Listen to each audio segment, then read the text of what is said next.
به نام خدا سلام و وقت بخیر عرض می‌کنم حضور شما بینندگان عزیزم. بنشا از همونجا و تو به تیر دروازه میخوره. وای چرا این گل نشد؟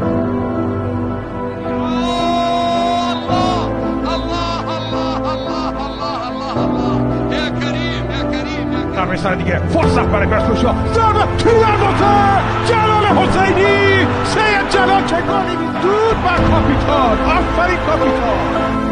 علیپور یه